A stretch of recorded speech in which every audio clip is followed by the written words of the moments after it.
Welcome back with Wise Guys Sports Show with your hosts Wilson Jackson and Julius Kizzy, and we're joined by a really special guest on the campus of Southern Mississippi, Coach Joye Lee-McNelis of the women's head coach basketball team.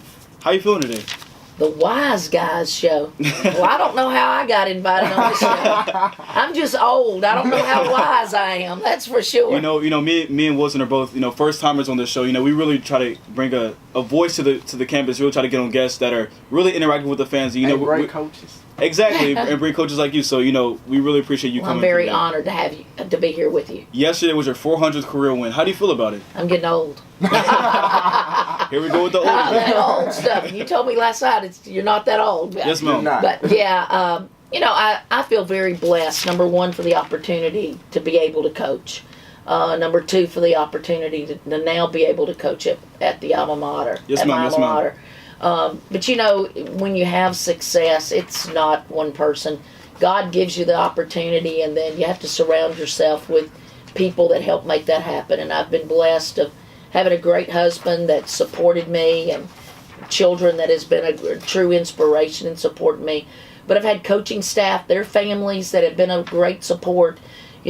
Players make plays. Coaches don't make plays. Coaches don't make shots. Players win ball games. Coaches just put them in the position to be able to give them that opportunity to win. And, so I've been blessed to coach a lot of very good players that's won a bunch of ball games. And then you have to look at support staff.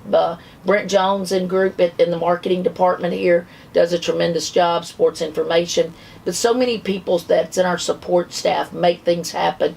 And then, of course, administration really plays a big key in giving you the opportunity to be success. And I think we're very blessed to have Bill McGillis and Dr. Rodney Bennett at the helm of our university and our athletic department to be able to make all that happen. All right. Now, looking at the Lady Eagles, they improved to 18-7 after beating Old Dominion yesterday. They're 11-3 in the conference play and sit third in conference. Old Dominion is pretty much 7th in conference right now, tied for 6th. Why was yesterday's win really critical in terms of staying abreast the conference? A couple of things. We have not played well offensively as a team since November, to be very honest with you. And you may say, well, gosh, Coach, how are you winning? Well, it's been our defense that has created easy buckets for us. But our offensive flow has not been very good at all up to last night. In the first half last night, our offensive flow was very, very good. And as a coach, that's what you want. You want your team to start flowing together in both aspects of the ball, on both sides of the ball. And last night was very good. The first time ever in my coaching career, and I've been doing it now as a total in it over 30 years.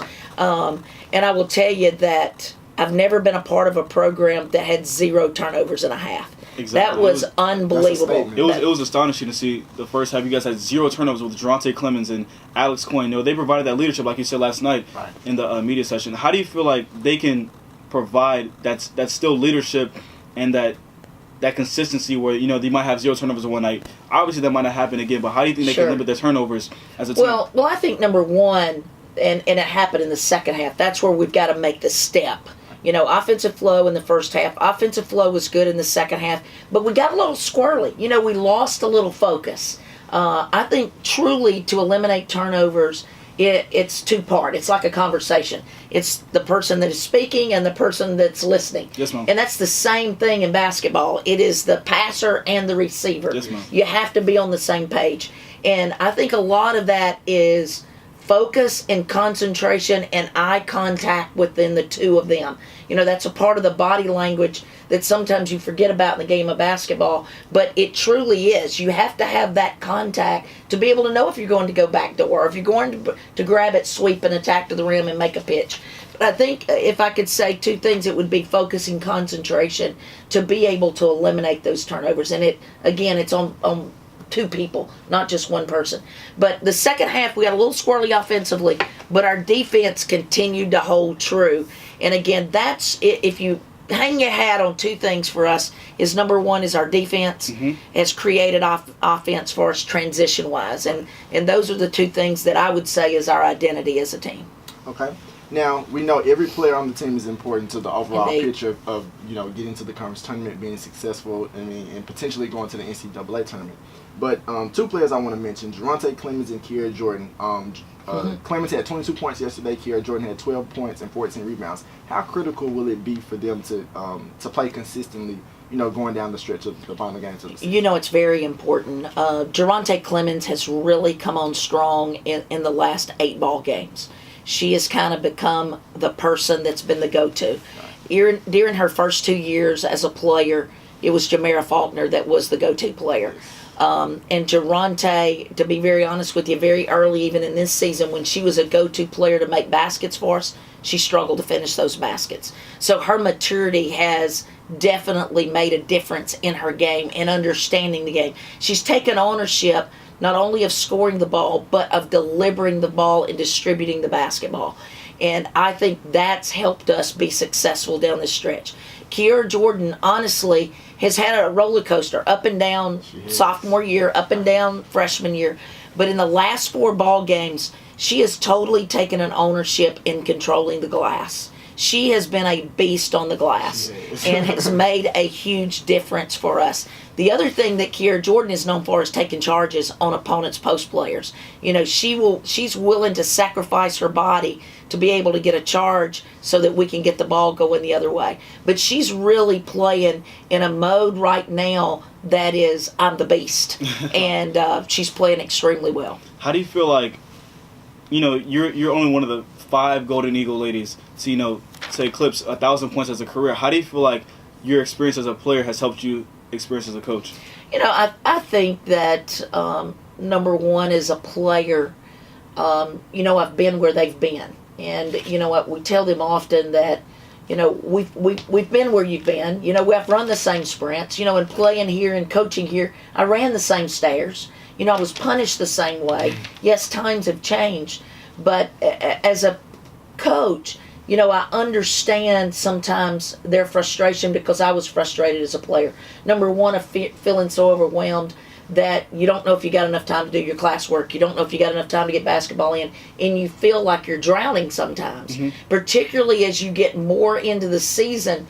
And you got to win ball games, but you got to pass classes. Exactly. And you want a little bit of free time to be able to breathe. Well, guess what? This time of the year, there's not much free time. It's either schoolwork and basketball, and that's it. And so I can relate to them and understand their frustration. And I think because of that, it helps me to have a better understanding. And yes, times have changed. Kids today are totally different than what I was. Totally different. But it does. It helps me understand and helps me share with them. Now, of course, they think, "Oh, Coach, that was back in the day." But it helps me and helps them understand that I know where they've been. I know where they are. I've been there, and I can understand that. Right. Okay, so now looking at the last 4 games of the schedule, you have Charlotte, who sits 8th in conference. You have UTSA, who's in 6th. UTEP, who's 11th, and Louisiana Tech in 4th. Talk about those last 4 games. Obviously tomorrow is the most important game because it's the next game. Right. Charlotte is a team that we played last year at their place, was able to get a win there last year, played great in the final 4 minutes to bust that game open and win by 20. The thing for us tomorrow is we've got to make another step. Our team has a tendency to play down to whatever they think they're going to play. If a team doesn't have a great record, we're not going to play very well. We've got to get beyond that. Tomorrow is going to be a true test of character for us because, yes, we beat them last year, but we have to make this step of who we are as a basketball team. Our offensive flow's got to be more than just the first half. It's got to be the second half. We've got to make that next step. We cannot allow 19 offensive rebounds by Charlotte, or Charlotte could beat us. We gave up 19 last night against Old Dominion. Then we go on the road, which I consider the toughest road swing is UTSA. Yes. We beat UTSA here in overtime.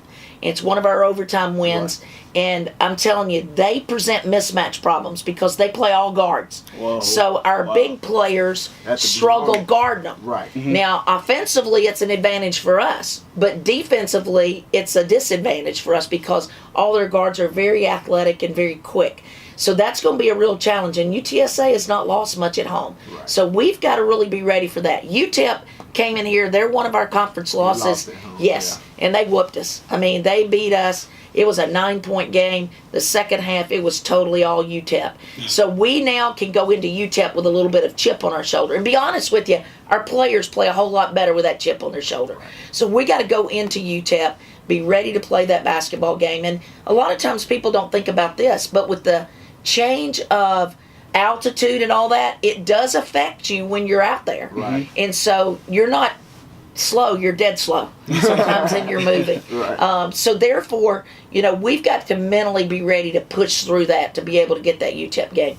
And I think coming back playing La Tech, it's going to be a situation where, we're all trying to solidify our spot, whether it's for us for the conference championship or a first round bye. Louisiana Tech's going to be in the hunt for the first round bye. Right. So therefore, they're going to be on top of their game. So it is a must for us to finish strong and continue to make small steps as we play out these Final Four games. What do you think is going to take for this team to get the conference tournament title? I think, number one, our defense is what we've lived by. Mm-hmm. I think we've got to eliminate people getting second chance points. We can't give up 16 and 19 O boards. You're not going to win. I mean, it's got to be 10 or less O boards. We have to keep them off the glass. We have to keep our turnovers to around 12. Mm-hmm. You have to keep your turnovers to around 12, and you got to stick the ball in the hole.